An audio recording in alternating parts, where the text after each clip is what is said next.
Waruni'skitchen YouTube channel එකට ඔයගොල්ලෝ හැමදෙනාම ගොඩක් ආදරෙන් පිළිගන්නවා. අද මම ඔයගොල්ලන්ට කියලා දෙන්න යන්නේ ඉඩ්ලි පොට් ටිකක් නැතුව විනාඩි 30ක වගේ ගොඩක් අඩු කාලෙකින් ගොඩක් රසට රුලන් පාවිච්චි කරලා ඉඩ්ලි හදන හැටි කියලා දෙන්න.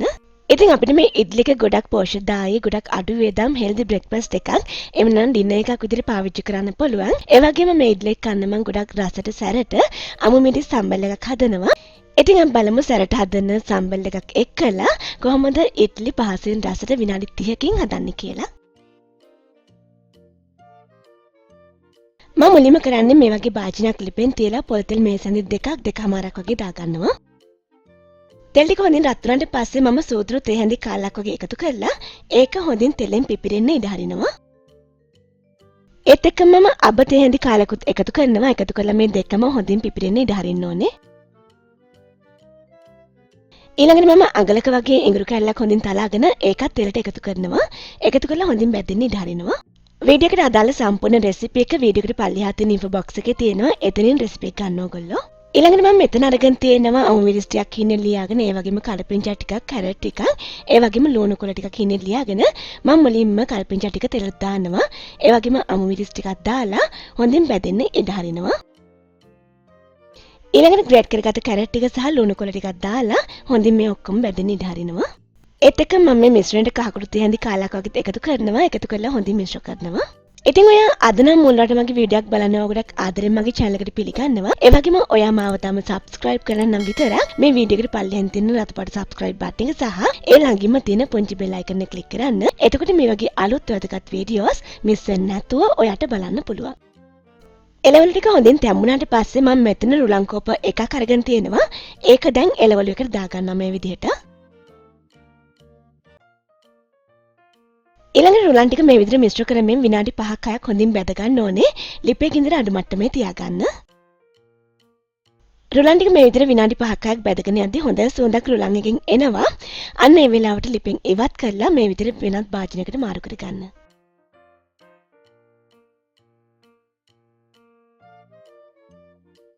ඊළඟට මම රුලන් ටික මේ විදිහට චුට්ටක් නිවෙන්න ඉඩ හරිනවා. ඊළඟට මම මෙතන අරගෙන තියෙනවා යෝගට් කෝප 3න් එකක වගේ ප්‍රමාණයක්. දැන් ඒක මම රුලන් මිශ්‍රණයට දාගන්නවා. ඔයාලට මෙතන යෝගට් වෙනුවට කර්ඩ් පාවිච්චි කරන්න පුළුවන්. මේ දෙකම නැත්නම් දෙහිඋෂ මේ සැඳි එකක් වගේ පාවිච්චි කරන්න. ඊළඟට ආප්ප සෝඩා තේ හැඳි කාලකුත් එකතු කරනවා. ඉතින් මේ ආප්ප සෝඩා ටික ඉක්මනින් ක්‍රියාකාරී වෙන්න තමයි අපි යෝගට් එකතු කරේ. යෝගට් නැත්නම් ඔයගොල්ලෝ දෙහිඋෂ එකතු කරන්න කිව්වේ. දෙහිඋෂ එකනොත් ඒ කාර්යම සිද්ධ වෙන්න නිසායි. දැන් මේ ටික මේ විදිහට හොඳින් මිශ්‍ර කර ගන්න ඕනේ. ඊළඟට මම මේ මිශ්‍රණයට වතුර කෝප්ප භාගයක් වගේ එකතු කරනවා. එකතු කරලා ආයෙත් මේ විදිහට හොඳින් මිශ්‍ර කර ගන්නවා. මේ ටික මේ විදිහට හොඳින් මිශ්‍ර කරගෙන ඊළඟට රුලන් එකට හොඳින් වතුර උරා ගන්න විනාඩි 15ක් වගේ උඩින් වහලා පැත්තකින් තියන්න ඕනේ. ඒ අතර අපිට පුළුවන් මේක කන සම්බල් එක හදා ගන්න. ඒකට මම මෙතන පොල් කෝප භාගයක් අරගෙන තියෙනවා. අමු මිරිස් කරල් 6ක් 7ක් අරගෙන තියෙනවා. ඉතින් අමු මිරිස් වෙනුවට ඔයගොල්ලෝ කොච්චි තියනවා නම් ඒක පාවිච්චි කරන්න. ඒ වගේම පුංචිට කපාගත්ත ලුණු ගෙඩි කාලක් වගේ තියෙනවා. ඒ වගේම මෙතන මම දෙහි කෑල්ලක් අරගෙන තියෙනවා. ඒත් එක්කම රස යන ලුණු පාවිච්චි කරන්න, ගම්මිරිස් කුඩු තේ හැඳි කාලක් පාවිච්චි කරන්න. ඒ වගේම වතුර ටිකක් පාවිච්චි කරන්න.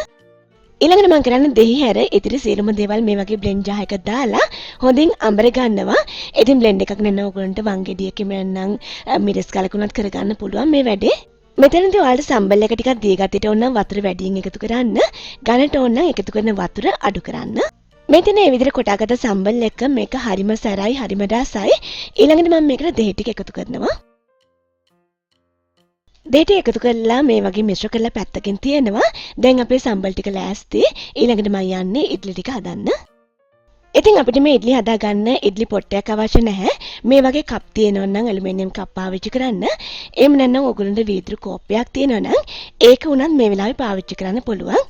මේ වගේ තෙල් ටිකක් මුලින්ම ගා ගන්න. මේ විදිහට අපේ ඉඩ්ලි මිශ්‍රණය හොඳින් පිපිලා තියෙන්නේ. ඊළඟට මේකට ඔයගොල්ලෝ පේන ඇති හොඳින් වතුර උරාගෙන තියෙන නිසා අපි තවත් වතුර ටිකක් එකතු කරන්න ඕනේ. සාමාන්‍ය වතුර මේසෙන් 3ක් 4ක් වගේ එකතු කරනවා. එකතු කරලා මේ විදිහට හොඳින් මිශ්‍ර කර ගන්න ඕනේ. ඒත් එක්ක මම මේක ලුණු තේ හැඳි භාගයක් වගේ එකතු කරනවා. එකතු කරලා හොඳින් මිශ්‍ර කර ගන්නවා. අපේ ඉඩ්ලි මිශ්‍රණය මේ වගේ ඝනට වැක්කිරෙන පදමට තියෙන්න ඕනේ. ඔයාලට පේනවා ඇති. මෙන්න මේ මට්ටමට හදා ගන්න. ඊළඟට මම කරන්නේ මේ කෝප් වලින් භාගයක් වගේ පිරෙන්න ඉඩ්ලි මිශ්‍රණය පුරව ගන්නවා මේ විදිහට. ඊළඟට කප් එක මේ විදිහට සොලවලා ඉඩ්ලි එක හොඳින් සකස් කරගන්න. ඊළඟට අපි මේ ඉඩ්ලි ටික විනාඩි 15ක් වගේ හොඳින් තඹ ගන්න ඕනේ. මේකට ඔයගොල්ලන්ට ස්ටීම් එක පාවිච්චි කරන්න පුළුවන්. ගෙදර තියෙන රයිස් කුකර් එකේ ස්ටීම් පාර්ට් එක පාවිච්චි කරන්න පුළුවන්. එහෙම නැත්නම් වතුර භාජනයක් ඇතුළට කූලින් රැක් එකක් දාලා ඒක ඇතුළට මේ ටික දාලා තඹ ගන්නත් පුළුවන්. ඉතින් විනාඩි 15ක් වගේ යද්දී අපේ ඉඩ්ලි ටික හොඳින් තැඹිලා තියෙන්නේ. මම දැන් මේක ලිපෙන් ඉවත් කරගන්නවා. ඊළඟට භාජනෙට මෙන්න මේ වගේ තට්ටුවක් දාන්න. ගොඩක් පහසුවෙන් ඉඩ්ලි ටික ගැලවිලා එනවා. ඔයාලට පේනවා ඇති. ඔයාලා ඉඩ්ලි ටික තඹ ගන්න මේ භාජනෙම නම් ආයෙත් පාවිච්චි කරන්නේ. මුලින්ම මේ කප් ටික හොඳින් සෝදලා පිහ දාලා ඔයිල් ටිකක් ගාලා ආයෙත් ඉඩ්ලි මිශ්‍රණය පුරවන්න.